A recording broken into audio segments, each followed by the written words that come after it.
Episode की शुरुआत में हमें दिखाया जाता है कि बेन इतिहास को जीने के लिए इतिहास जैसे कपड़े पहन कर घूम रहा होता है। तभी वहाँ पर एक जोरदार ब्लास्ट होता है। बेन तुरंत इंस्टिंक्ट फ्लाई बनकर वहाँ के लिए निकल जाता है। इससे पहले कि मैं एपिसोड आगे बढ़ाऊं, दोस्तों आपने मेरे चैनल को सब्सक्राइब नहीं किया तो सब्सक्राइब कर लो और बाकी पिछले एपिसोड के लिंक आपको डिस्क्रिप्शन में मिल जाएंगे, तो उन्हें भी जरूर देखें। ये धमाका चार्म कैस्टर ने ध्यान खींचने के लिए किया होता है। वो बेन के पहुंचते ही उस पर मैजिकल स्पेल कास्ट करती है और बेन को बलून में पकड़ लेती है। इससे पहले कि उसका पूरा जादू हो पाता, बेन की जगह पे ग्वेन वहाँ पे आ जाती है। जादू कंप्लीट होने पे हमें पता चलता है कि चार्म कैस्टर ने शरीर बदलने वाला जादू किया था। चार्म कैस्टर के शरीर में ग्वेन और ग्वेन के शरीर में चार्म कैस्टर होती है। ग्वेन जब बेन को ये सब बताने जा रही होती है तो वहाँ पर चार्म कैस्टर आते हैं, उसे मुक्का मार के बेहोश कर देती है। चार्म कैस्टर के शरीर में फंसी ग्वेन को पुलिस वाले पकड़ लेते और अपने साथ ले जाते हैं। दूसरी तरफ ग्वेन के शरीर में चार्म कैस्टर बेन के ओमनिट्रिक्स के बारे में सब कुछ जान लेती है और बेन को तंग भी करती है, जिसका रवैया देखकर बेन को शक होने लगता है। और हद तो तब हो जाती है जब वो बेन के लिए स्पेशल खाना बनाने जाते हैं, लेकिन कुछ चोर उसकी गाड़ी को चुरा ले जाते हैं जिसमें सामान होता है। बेन यहाँ पर उन चोरों को रोकने के लिए डायमंड हेड बनता है। ग्वेन यहाँ पर अपने जादू का इस्तेमाल करके पीछा करने लगती है। बेन जब तक पहुंचता तो ग्वेन सब कुछ संभाल चुकी होती है और उन चोरों पर लॉबस्टर छोड़ चुकी होती है और फिर हंसते हुए अगली शॉपिंग के लिए निकल जाती है। चार्म कैस्टर के शरीर में फंसी ग्वेन को किताब मिलती है, जिससे वो जान जाती है कि चार्म कैस्टर ने शरीर बदलने वाला जादू किया। तभी कुछ लड़कियां आकर उसे तंग करती है और यहाँ पर फाइट शुरू हो जाती है। ग्वेन जब यहाँ पर पकड़ी जाती है तो अपने हाथों से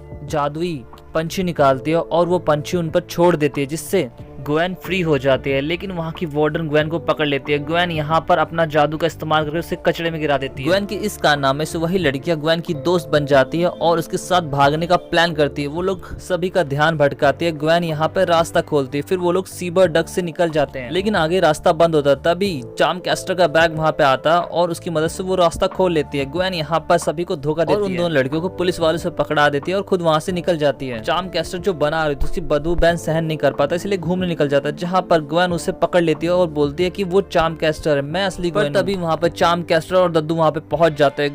ग्वेन की बातों से बेन और दद्दू समझ जाते हैं कि चार्म कैस्टर ही असली ग्वेन है। यहाँ पर चार्म कैस्टर भी ये बात वेरीफाई करती है। ग्वेन चार्म कैस्टर पर जादू आजमाने की कोशिश करती है, लेकिन एक ही झटके में उसको जादू को तोड़ देती है और फिर से वही शरीर बदलने वाला जादू करती है। इस बार बेन के शरीर में ग्वेन और ग्वेन के शरीर में बेन होता है। अब चार्म कैस्टर गुस्से से पागल लगती है और अपने जादू से उन्हें बेहोश कर देते हैं, ताकि वो फिर से एक बार और उसी जादू को परफॉर्म कर सके। बेन को यहाँ पर आइडिया आता है कि उसकी जेब में लोशन है। बेन उस लोशन को निकाल लेता है और अपने हाथ में लगा लेता है और कैन बोर्ड में बदल जाता है। घड़ी की रोशनी से चार्म कैस्टर को भी पता चल जाता है कि वो भाग चुके। तभी दद्दू उसे पीछे से एक शॉट देते हैं और चार्म कैस्टर अपने पपेट दद्दू पे छोड़ देती है। ग्वेन वहाँ पे आता है। ग्वेन यहाँ पर एलियन को कंट्रोल नहीं कर पा रही होती है। मौका का फायदा उठाते हुए चार्म कैस्टर फिर से जादू परफॉर्म करती है और इस बार कैनन बोल्ट के साथ वो मर्ज हो पाती है। उससे पहले ही ग्वेन वहाँ पे आ जाती है और उनकी शरीर फिर से अदली बदली हो जाती है। बेन अपने शरीर में आते ही अपने स्टैटिक से चार्म कैस्टर को पकड़ लेता है और उसके बैग को समुद्र में फेंक देता है। ग्वेन भी जोरदार मुक्का चार्म कैस्टर को मारकर अपना बदला ले लेती है। बेन ग्रैंडपा को भी फ्री कर देता है। इसके बाद हमें दिखाया जाता है ग्वेन के पास अभी भी वो मैजिकल बुक है जिसे वो मन लगाकर पढ़ रही है। दूसरी तरफ चार्म कैस्टर जब जेल में जाती है तो वही लड़कियां चार्म कैस्टर को सबक सिखाने आती हैं, जिन्हें ग्वेन ने एंड टाइम पर धोखा दिया था। और इसके साथ ही एपिसोड यहीं खत्म हो जाता है। ये एपिसोड आपको कैसा लगा जरूर बताओ और लाइक और सब्सक्राइब करना ना भूले। Thanks for watching. सायोनारा।